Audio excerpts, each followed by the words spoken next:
Attorney General Anil Nandlal on Tuesday boasted that Guyana's draft plea bargaining legislation is one of the most modern laws of its kind in the region. He believes it will help to bring greater speed to the judicial system and the criminal legal process.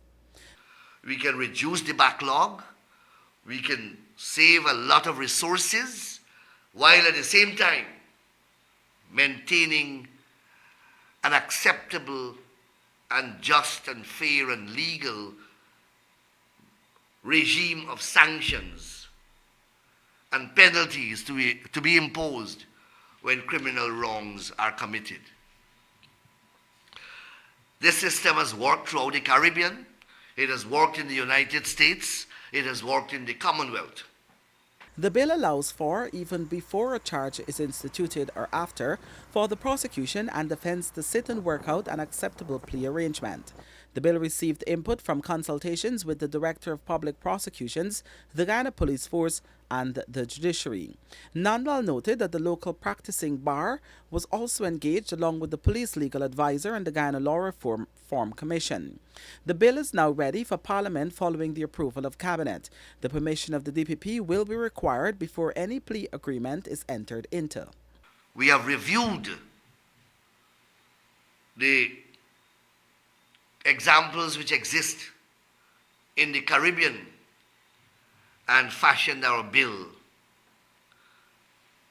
in accordance with what exists and added more advanced concepts and processes to it to make it the most modern expression of the law in this region.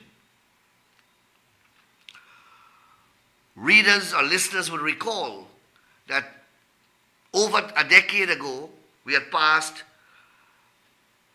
a law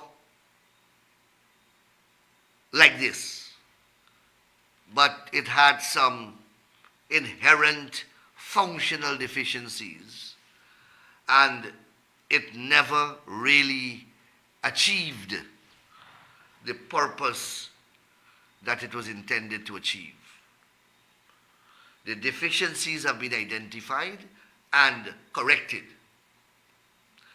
It should be noted that the bill addresses the attempt to persuade the accused person to plead guilty notwithstanding the accused person's denial of guilt, and it amounts to improper inducement.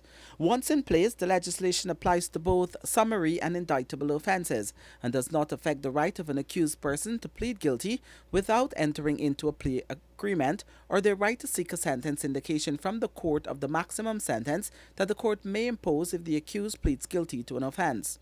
Under plea agreements, there can be an undertaking to not institute charges against family members or friends of the accused persons, a promise to proceed summarily rather than indictable, and the recommendation to the court that the record of the plea discussion and the plea agreement be sealed. For the newsroom, Kurt Campbell.